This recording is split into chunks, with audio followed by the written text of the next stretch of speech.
Welcome to the Fit Frequency. I'm your host, Doug Wattenshade, and today I've got special guest Dr. Brett Wagner with me today. Brett is an amazing athlete, former member of Delaware Fit Factory, and now focusing on Olympic weightlifting, and also is, would you say, the head physical therapist or the physical therapist at Athletico here in Delaware? Tell us who you are, what you do, and then your profession, all that stuff. Yeah, so I'll kind of start from the beginning. So again, I'm Brett Wagner, a physical therapist. I'm the manager and really only full-time physical therapist at Athletico here in Delaware. Really, I have a long history within a wide range of athletics. Just ADD, hyper-focus on a lot of different things. So growing up, played hockey, golf, lacrosse. So I did that through high school, and then somehow found myself getting into endurance sports, and the ego in me was like, oh, I can run a little bit. Swimming doesn't seem that bad, and biking, everyone can do that. Ended up signing up for a triathlon and getting involved in the cycling and triathlon club at Arizona State. Did that for 4 years, then went to grad school down in South Florida, where I found myself getting into powerlifting and trying to lift the heaviest weights that I could for squat, bench, and deadlift. It was just a thing of, it was a lot easier to figure out the timing for training versus what goes into the longer endurance sports. And then really continued with the powerlifting for a number of years and earlier years of working as a clinician. And started to get a little bit bored with that in my basement, doing the same 3 lifts over and over for however long. So I think it was end of 2021. That's about right. 2021 that my wife had pushed me to come and check out Delaware Fit Factory. Because I guess CrossFit was kind of the first thing that got me into picking up a barbell in the first place, like transitioning out of the endurance sports. Like the early days of Rich Froning and the early days of CrossFit were like the more fun days. But that was always kind of in the back of my head of would be a fun thing to do, but just never got associated with a particular gym. So started up around Christmas, doing Angry Elf. That was your first workout? On the bikes, yeah. It wasn't the very first one, because I did one of the free fit Saturdays. There was me, one other new person, I think Gilbert. We were the only ones that were there.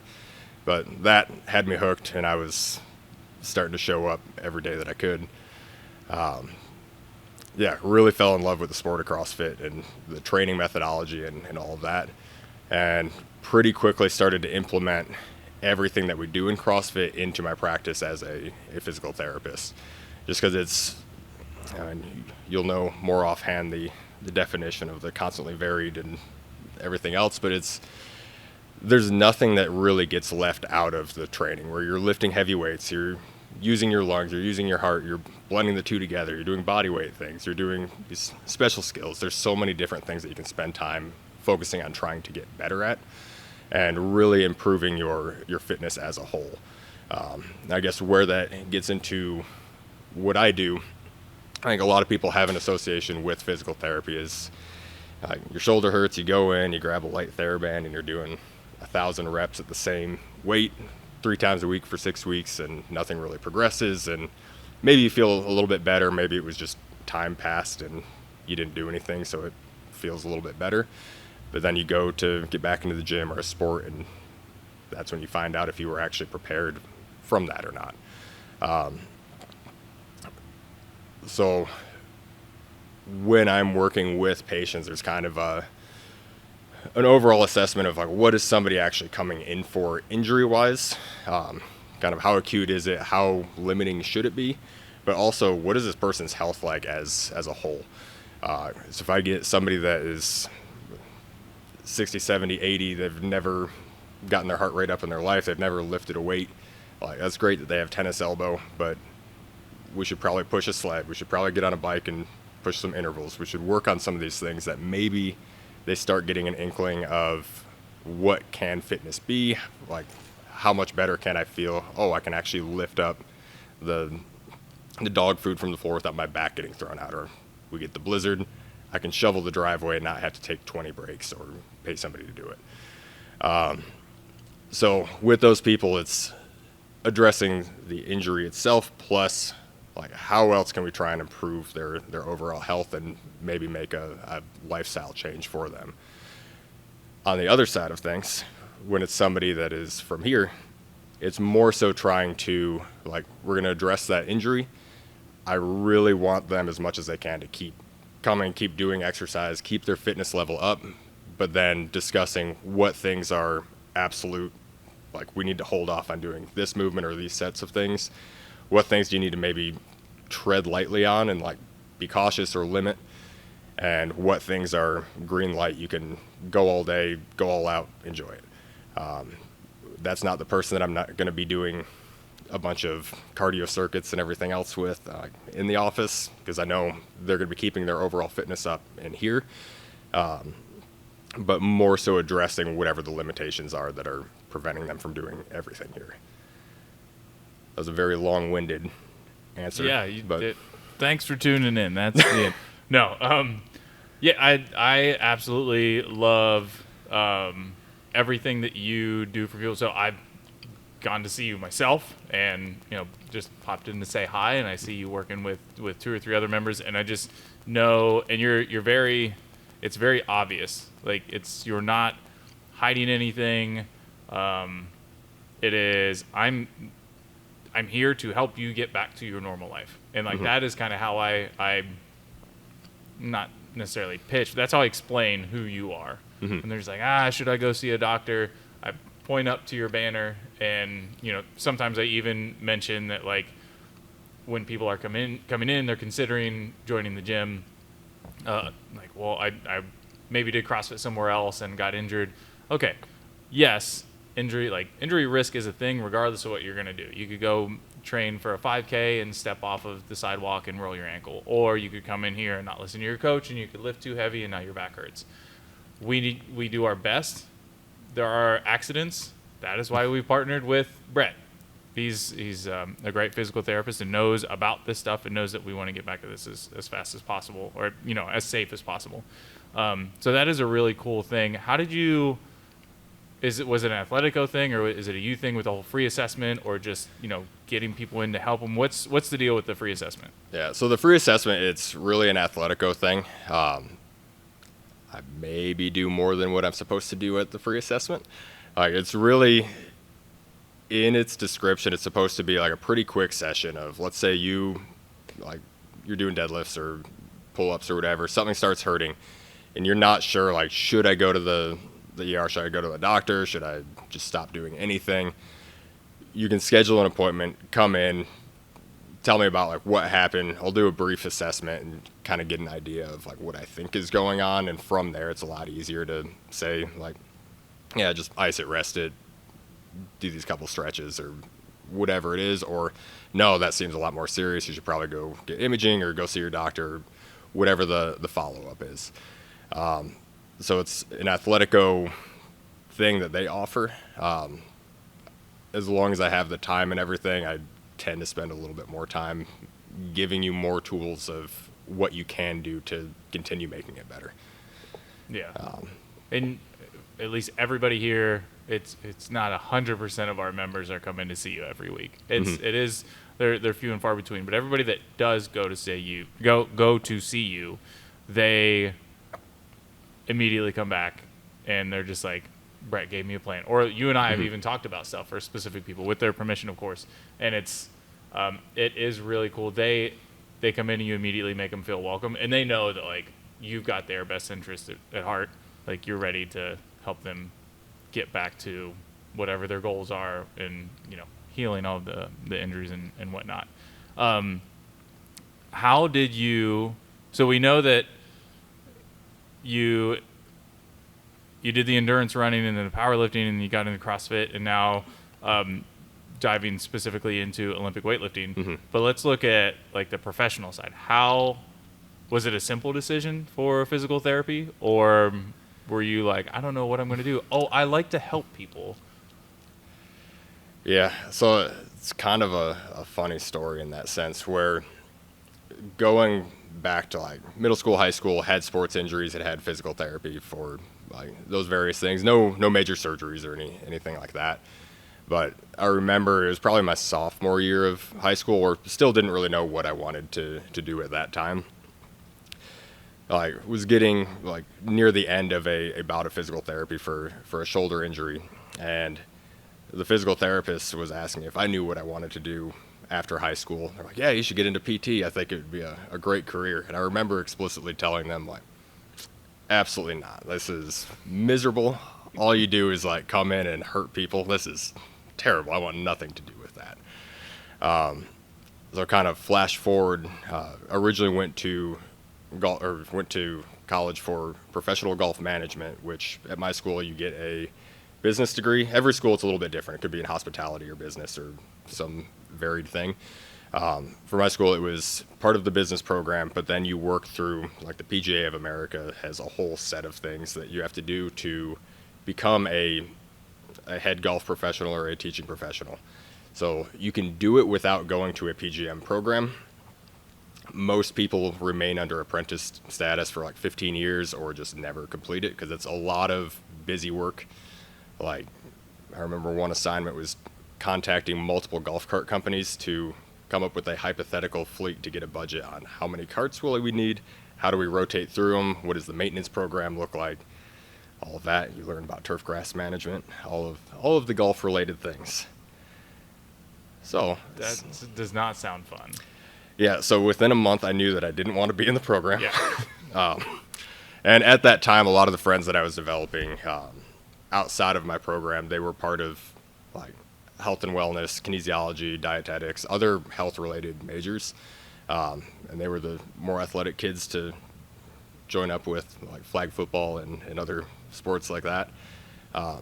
So while trying to kind of get into my own fitness and learning more about it, doing really well in all of the science courses, and also the overarching thing of just wanting to do something that could help people and interact with people in that way,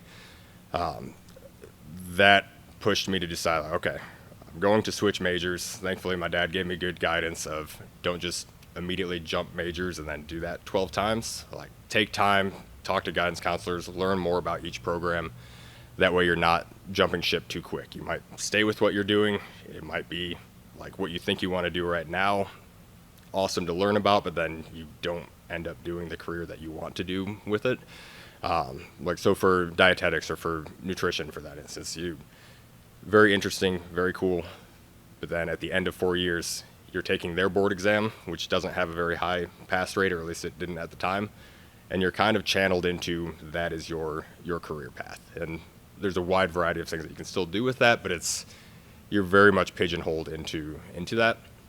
And so what I ended up doing was kinesiology, which is study of human movement, and it gets into biomechanics and physiology and anatomy and all of that. But it's really essentially like a pre-med program where you get all of the prerequisite courses that you need if you want to go to med school or PT or OT or chiropractic or research, whatever you want to do, you kind of cover your bases for that.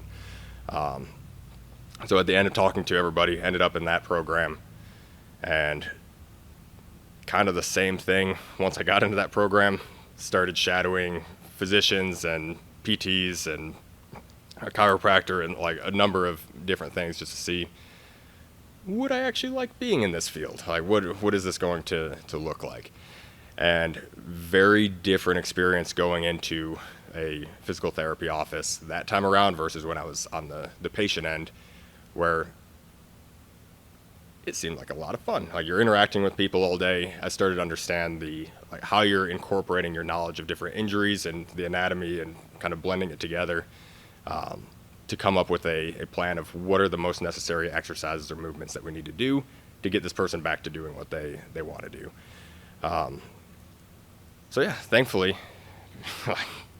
applied to PT school, got in right away, had 2 weeks in between graduating undergrad and starting the graduate program, so basically right after walking for graduation in undergrad, packed up the car, drove from Arizona to Florida, and moved in and started up school down there. There you go. So, decided you didn't want to be a golf pro. You were peer pressured into it, and it all just seemed to make sense. You found a lot of things you didn't want to do, and then just seemed to really enjoy. That's awesome that it was like almost like an eye-opening thing that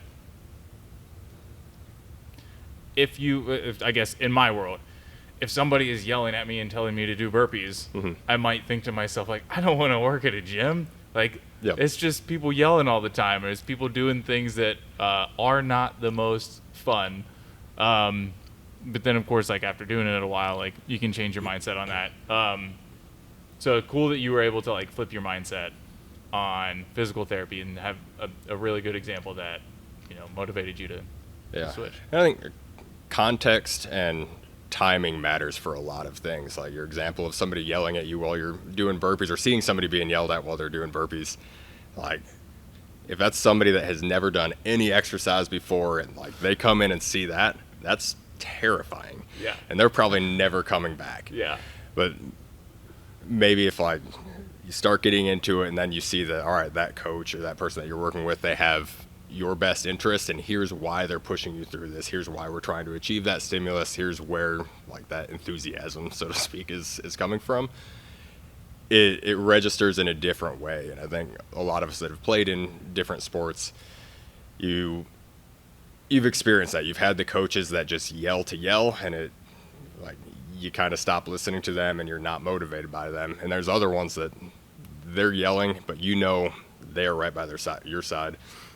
They're pushing you because they know that you have more in you. You can push for more. They're trying to see you do your best. And some of that has to be learned and not too much too quick. And Yeah. So I'm gonna go way back to, I guess, your fitness history. Didn't seem like there was a whole lot of, and maybe there wasn't, you just didn't mention it, but like traditional sports. Like team sports, for example, in high school. It seemed like you got into running, cool, and then you went 90 degrees, you got into powerlifting, and then into CrossFit. Do you have more traditional sport experience that can also translate, like functional fitness, and powerlifting and stuff, the benefit of helping somebody get back to a good, like a functional squat, for example. Like you got to sit down and stand up for the rest of your life. But if you've got some experience outside of those kind of things, can you bring them into your profession? So like, what did you play any traditional sports or anything like that? Yeah. So hockey and lacrosse were the two bigger like traditional sports, at least if you're from Michigan. They're more traditional sports. Basketball, I was awful at. That makes no sense. You're very tall. Yeah, but it wasn't a sport that I played, so the whole dribbling and like that's not a thing. So hockey and lacrosse.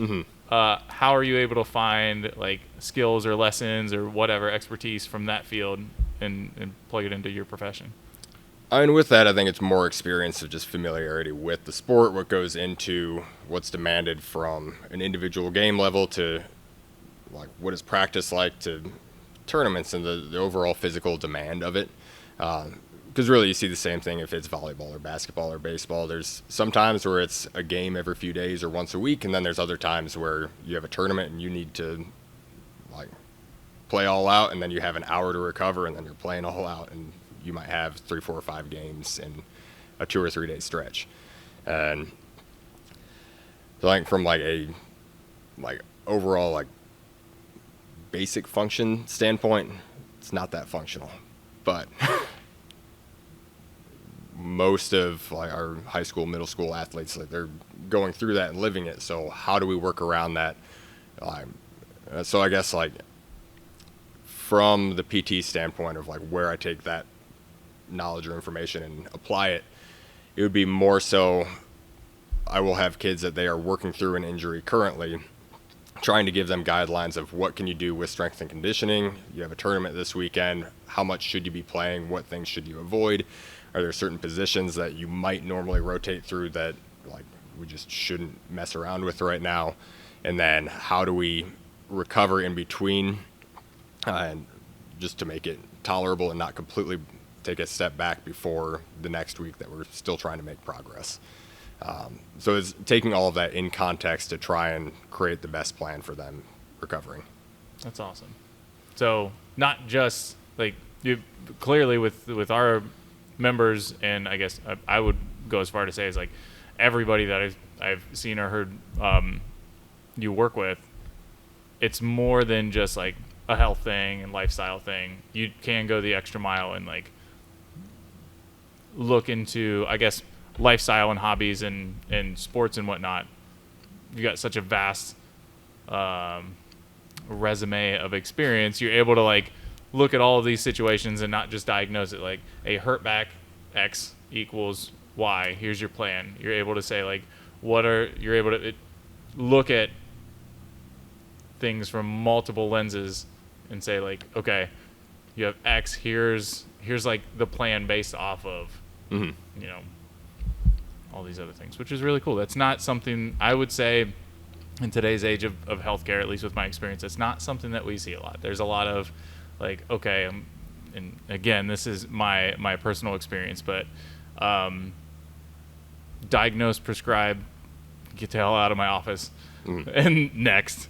You know, there are some you know, a lot of good medical professionals out there, but I would say that they're more rare than you would like, and I feel like you fit in that category of people that like genuinely care and try to do your best to get people back.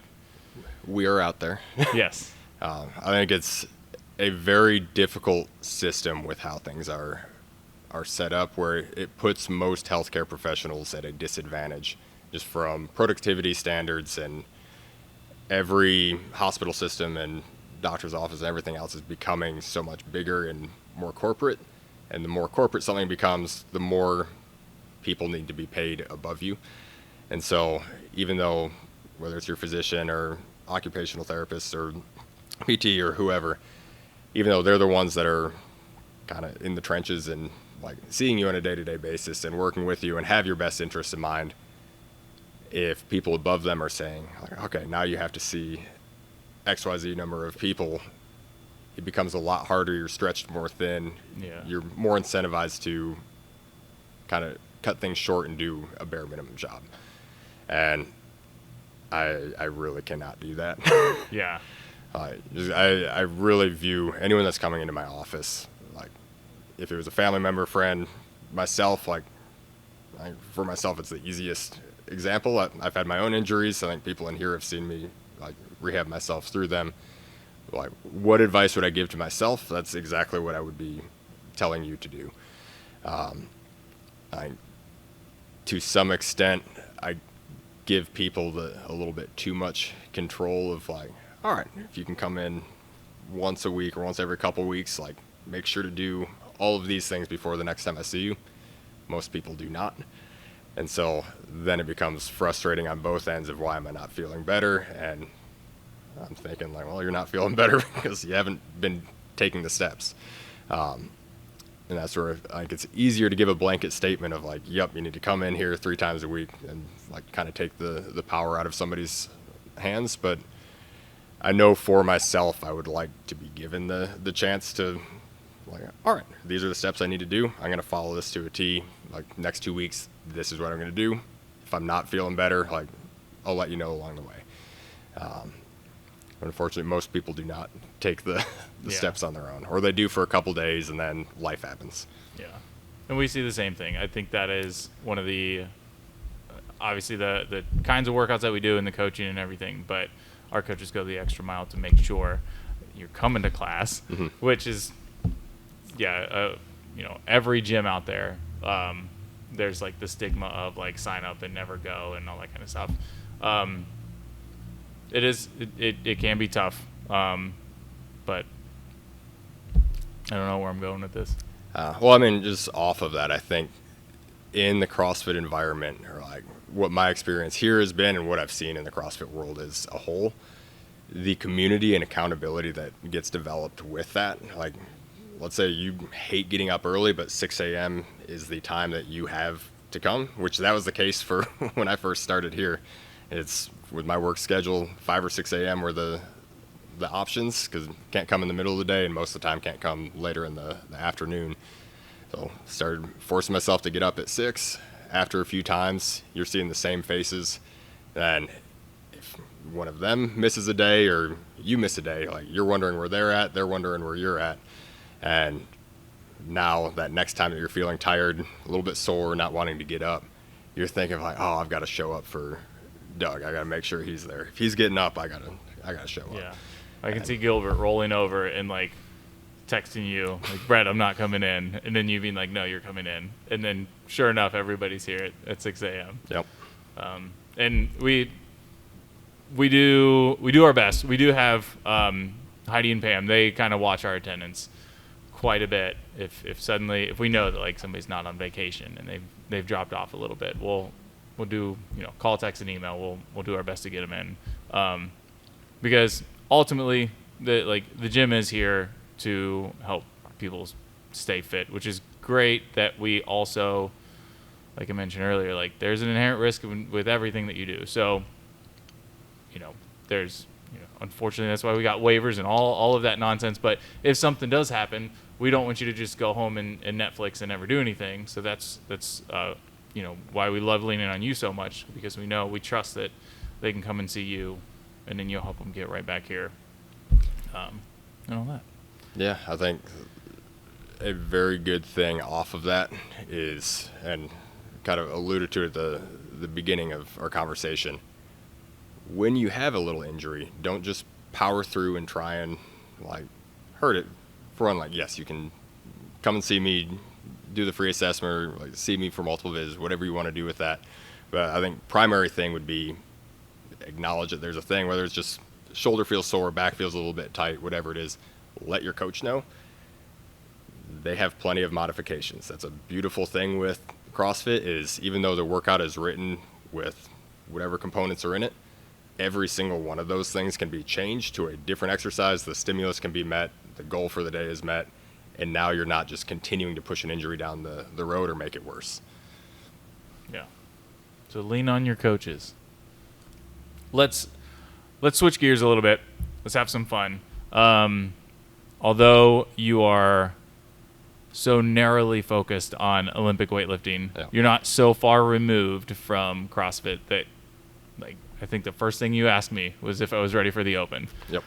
So the Open's right around the corner. Do you have any predictions for any of the workouts? Let's say, what is one movement that you're calling right now is absolutely going to be, we'll say, in the first workout? Burpees. Get out. Burpees are in it every year. I think it would be interesting to see. I think I saw in the judging course they had the standards put in for a bench press, so that could be an interesting one. A lot of people are excited about that. Until you have to do a 30 rep, 135, 95 bench, followed by 30 burpee box jump overs, followed by toes to bar, and your midline and your chest and everything is just so blown up that you can't move. Like Dave Castor is listening. Yes. Bench press, please. Let's say you get the urge to come and join us this Friday or next Friday, whatever. What is one movement you're just praying does not show up in the Open? Burpees. Okay, so now I got to ask. I have a prediction I'm going to keep in my mind. What is your least favorite Open workout you've ever done?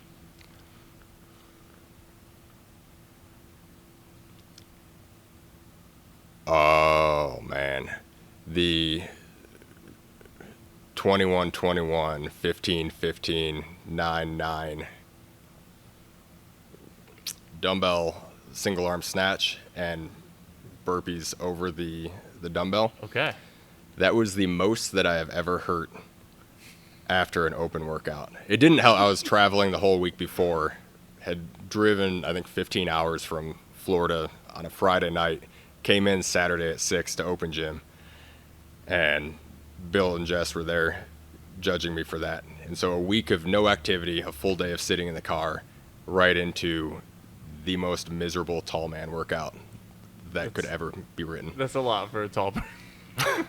For sure. I thought that you were going to say the deadlift and bar facing burpee workout. The 1 to 10 and then back down to 1. So that one was the first year that I did CrossFit. Yes. And I was still a strong deadlifter at the time. And so other than the burpees being miserable, I felt pretty good about that, because it was all touch and go on the deadlift, and then kind of lay down, cry a little bit, hop over the bar, cry a little bit. Yeah. For the rest of the burpees. Which is the opposite for me. I cried a little bit every time that I was not doing burpees, picking up that heavy barbell. Yeah, I don't remember what I got to. I think maybe the second round of 9. Like, I know I got through the 10. I think maybe ended somewhere in the burpees on the second round of 9. Redid that workout 2 years later. Yeah. Did significantly better. Yeah. Okay, so next question. Favorite open workout. Is it that workout the second time that you did it, or is there a different one? Favorite one and most frustrating one, because it still ended with the same result, even though it got so much better through all of the first components. It was the open workout 2 years ago, where you start, I think it was a 60-calorie row, 50 toes to bar, 40 wall balls, 30 barbell cleans, and then 20 ring muscle ups. And the first time around, didn't get back to the rings. I had 1 clean remaining. I redid that workout, I think, 4 times. We've done it. It's been programmed here several times for the same reason. It's such a good one. The last time I did it, I think it was under 12 minutes that I got through all of the cleans and basically just sat on a box, stared at the rings until there was 30 seconds left to give 1 opportunity to go. Did not go. Yeah. Did ring muscle ups in the warm-up, but by that time your thoracic spine, everything is just so fried. Yeah. And yeah, I remember when that showed up. I believe it was 23-1, which is a repeat of 16-4 or something. I don't know. But I remember Friday night doing it. I was so pumped that I got deep into the muscle ups. Cool. But I think I can do better. So I rested Saturday, came back Sunday. I did 2 reps worse. I got, 18 minutes into the workout, and I did worse. So I've got a sour taste in my mouth. It's always, I want to say that it finishes with 20 muscle ups, right? Mm-hmm. If you get through 20, you go back to the rower. I want to say that I'm always at 14 or 15 muscle ups. So I'm so darn close. But I get the same thing every time. I don't want to put myself through that torture to see. just have to be a little stronger. Yes, I have to be a little stronger. A workout that hated it the year that it happened, but I would like to do it now, given the changes in where the strengths are. I don't remember the exact numbers, but I think you do 5 wall walks, some number of double unders, and then like 15 snatch at 95. And then you go back to the wall walks, double unders, and then a little bit heavier snatch for less reps. And then I don't remember if it's still wall walks at that point or if it is Strict handstand push-ups. Strict handstand push-ups, and then a heavier.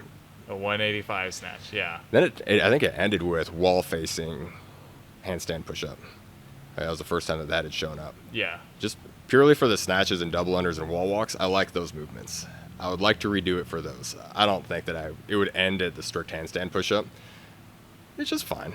Yeah. But I vividly remember that. The 95 snatches, fine. The 135 was fine. And I remember in that part of the workout, like I was cruising.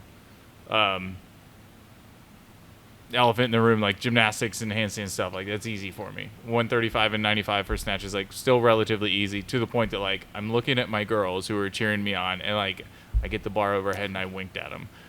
I get to the strict handstand push-ups, and oh my goodness, like exhausting.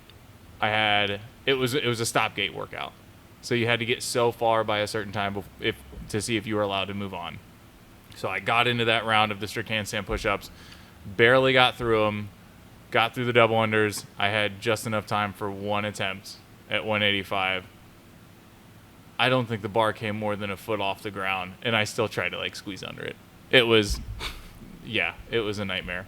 I too would like to try that again now, because at the time, and this is a cool testament to CrossFit and weightlifting and all that, 185 was like once in a blue moon, and now 185, if I'm feeling good and I'm not completely worn out from the week, like 185 is something I'm working up to. It's heavy, but I'm hitting it every time. So maybe. What are you doing Sunday? It's supposed to be a rest day. Well, who knows? Maybe we're gonna get upside down. I think it all depends on Friday. Yeah. Anyway, okay. So tell us a little bit about. We've been talking CrossFit. Let's go into Olympic weightlifting. Mm-hmm. What are you're texting me all these things that you're doing? What's in the near future? What's Brett doing? So right now I've been training pretty much exclusively for the Olympic weightlifting, so snatch and clean and jerk. And then, as it turns out, a lot of squatting, a lot of pulling or deadlifts, a lot of other accessories to make sure that all of the squatting and pulling is sustainable. So did my first competition in August, which was an eye-opening experience. I think you take for granted what it is like building to a one rep max in here. Like, even if it's short clock of like 12 or 15 minutes, build to a heavy single. If you fail on a heavy single, you can try that 10 more times in the next minute if you want to, and just keep going. With Olympic weightlifting, it is such a chess match of when you sign up, you're putting in like a rough total of like roughly where you think that you should be. On that morning, you weigh in to just confirm what weight class that you're in, and then you put in what are your opening weights for the snatch and clean and jerk. You have time to change them, but it can only change so much. So if you signed up for a total of 400 kilos or whatever, and you can only do 100, you're kind of stuck. It has to be within 20 kilos of that opening. So you need to be somewhat realistic and accurate on that. But there's, general pressure of all eyes are on you. That is your time to be on the platform, and everyone's quiet watching you do the thing. But after you've signed up, you have a running screen of where your name is, what your next lift attempt is going to be at weight-wise, and everybody else has a number that may or may not stay there. So you're looking at that, and if you're middle of the pack or somewhere later on, you're trying to count the number of people that are ahead of you, looking at the weight that is listed for each of those above you. So if, just to overly simplify, let's say that I'm going for 150 kilos on one lift, and somebody else their opener is at 100, and there's 5 people in between that somewhere along the way. The person that is opening at 100, they're probably not going to have a third attempt anywhere close to 150. That'd be a pretty big jump.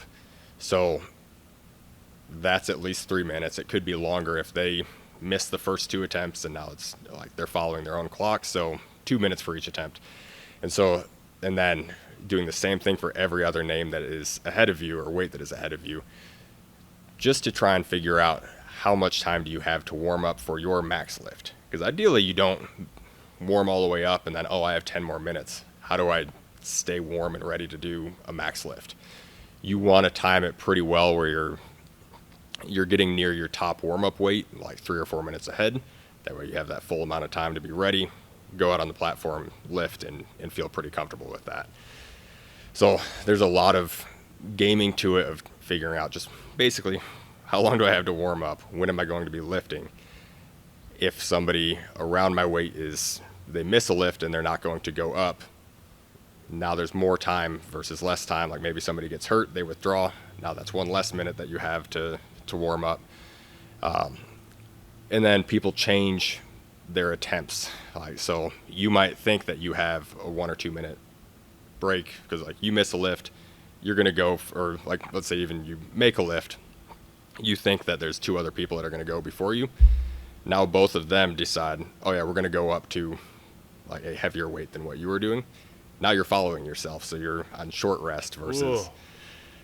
yeah. So there's a lot that goes into it. But you've got a coach for all this. Like you don't. Yes. Okay. Like you don't need to be like physically on it and mentally like watching everybody.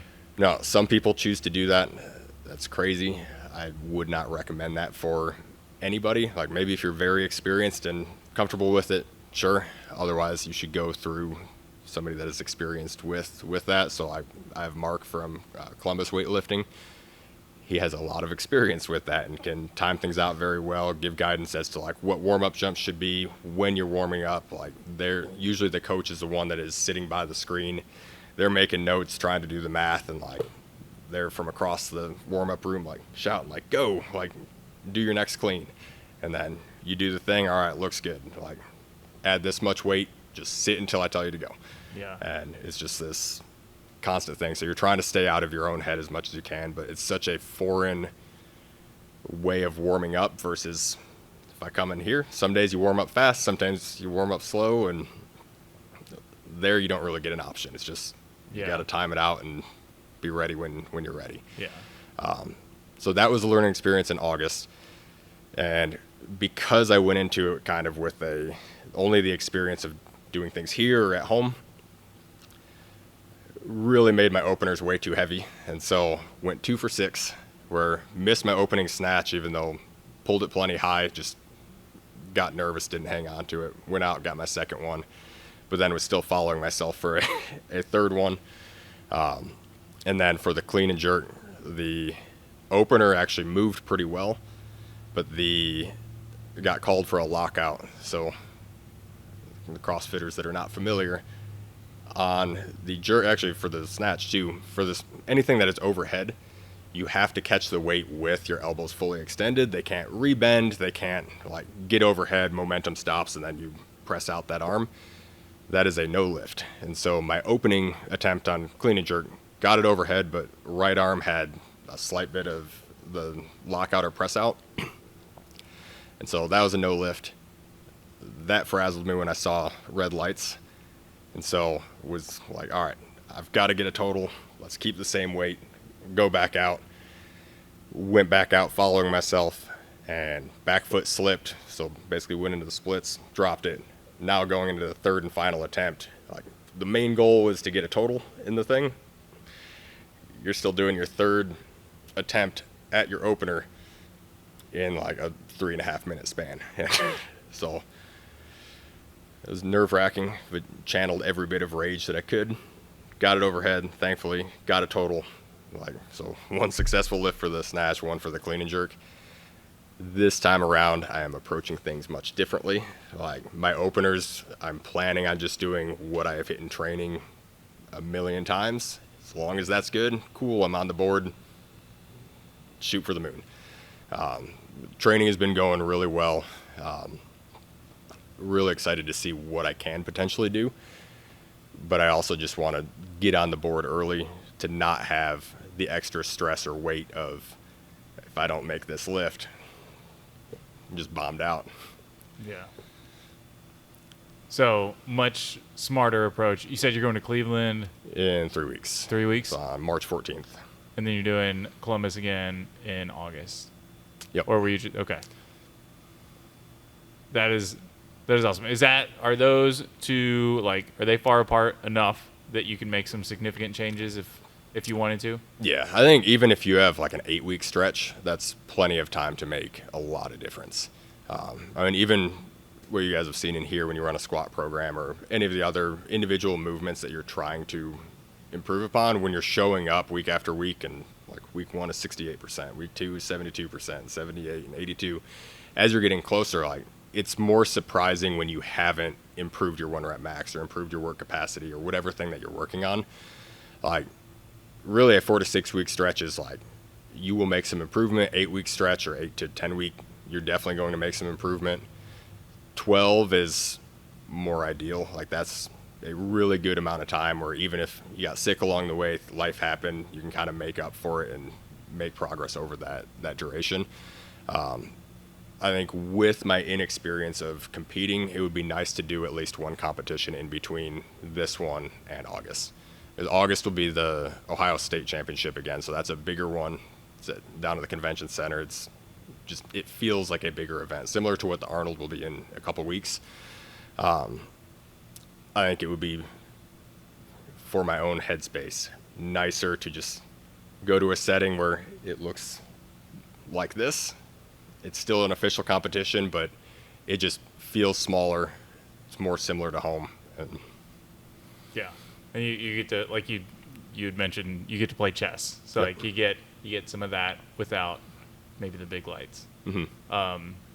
But I guess so. With that, I know I'm pretty sure you and I were joking when I said this, and then I was like, wow, that's probably the smartest thing I've ever said. I think we were talking about lifting heavy weights and or eating a lot of pizza. Lifting heavy weights for you and then eating a lot of pizza for me made us both nervous. Mm-hmm. And I think I said, well, if you're not nervous, then it just shows you don't care. Like, what's the opposite of that? It's apathy, and you're definitely not going to perform. So, like, that's good that, like, if you didn't have the nerves from the first event, and like, if you just would have been like, oh, whatever, I'm going to go out here, I'm going to lift, and then I'm going to go back to CrossFit the next day. Like, you didn't care. You wouldn't be going down this really cool path of, doing what you do, where you get hyper focused, as you said. Which everyone here loves watching all the stuff that you're doing at Mark's gym and then in your basement and everything. So it's really cool to, like, that's just more proof that, like, if you're not nervous, then you're not excited about it, you don't care, and it's definitely sounds like it's challenged and motivated you to really focus and hone in on everything. Do you think that can be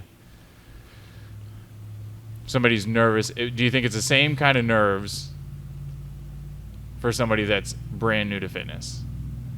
Is it that excitement, that potential fear of failure that, like, is a good thing? Or is it just like, stop being nervous? Or maybe going to see you. I'm nervous because I don't know what's going to happen. Yeah, I think there's different types of nerves. At least for me, what I have experienced, there's nerves just of, like, the unknown. So if you're coming to physical therapy the first time, or if you're coming here for the first time, or one of the first times, or it's your first open, you don't really know what to expect. There's a little bit of, like, an excited nervous of, like, all right, like, this isn't a threatening thing, but I just don't know what this is going to be like. Like, I'll settle down as soon as I get in there and maybe can use some of that adrenaline and nervousness to, like, really perform well. The lifting for me, so I hate public speaking and speaking in front of people. It is just like immediate shutdown, or if you've seen me speak in front of people, 1,000 words a minute, just like rapid fire, start seeing black and just nothing. I feel like I'm going to pass out the whole time. That is more how walking out on the platform felt than the nervous, excited of, like, oh, we've got a game, we've got competition in the open, like, we're going to hit maxes today. Like, different type of nervousness. Like, so not so much nervous to perform the lift, like stage fright, mm-hmm. being it. Yeah, stage fright, performing in front of the people, not performing the lift. Yep. But yeah, I might as well have been going out there and giving the Gettysburg Address. Like, it's just rather than feeling like excited and strong, where like adrenaline kind of take you there, it was just like arms and legs felt like weak and just, oh no, this is not good. Well, I hope that doesn't happen.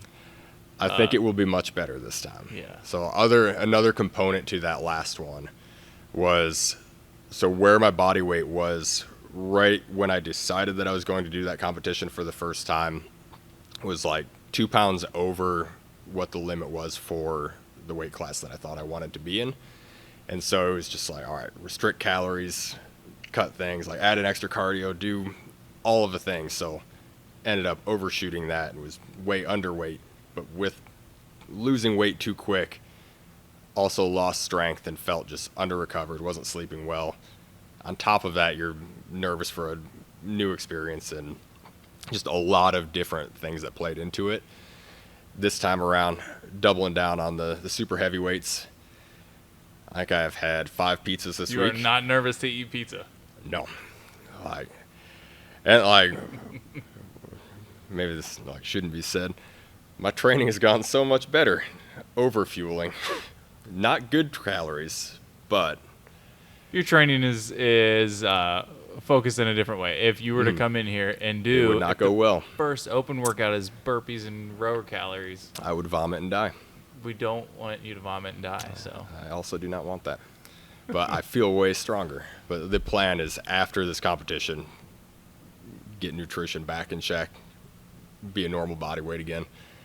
But for right now, the squat keeps going up. Snatches are moving faster. Clean and jerks moving faster. It's aiding your goals. It's helping out your goals. So yeah, I think that's and you're not deep into your 60s or 70s worried about heart disease or anything like that. Yeah. So I guess last thing, since we're going on an hour, we've got a couple of ramblers. Let's say, so sticking with that nervousness, we've got somebody who they know they need to make a life change,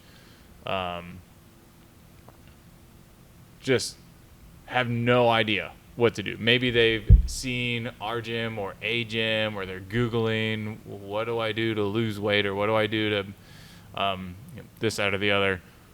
What would you say to somebody who's just nervous to send the email, reach out to somebody, walk in the door? Take that first step and show up. It's going to feel vulnerable. It's going to feel difficult to it's not really putting yourself out there, but it's going to feel like that. If it's that big of a change, you haven't done that before, that's a pretty big change and a huge step in the right direction. I think especially in a CrossFit gym, if you come in the middle of class without knowing anyone, it either looks awesome or very intimidating. If you see people doing muscle ups and throwing crazy barbells around and all of that, people grunting, yelling, loud music, it can be definitely intimidating. I think as soon as you start working with a coach or doing the on-ramp program or any of that, you really start to realize how much more attainable it is. And everybody that is coming in here and doing the same workout on paper is doing different variations, whether it's different weights, different ranges of motion, different intensity, well, not different intensities. You're going for the same stimulus, but depending on how fit you are, how strong you are at any given time, everything is going to be modified and it all balances out. You can't compare yourself exactly apples to apples because it's not going to play out that way.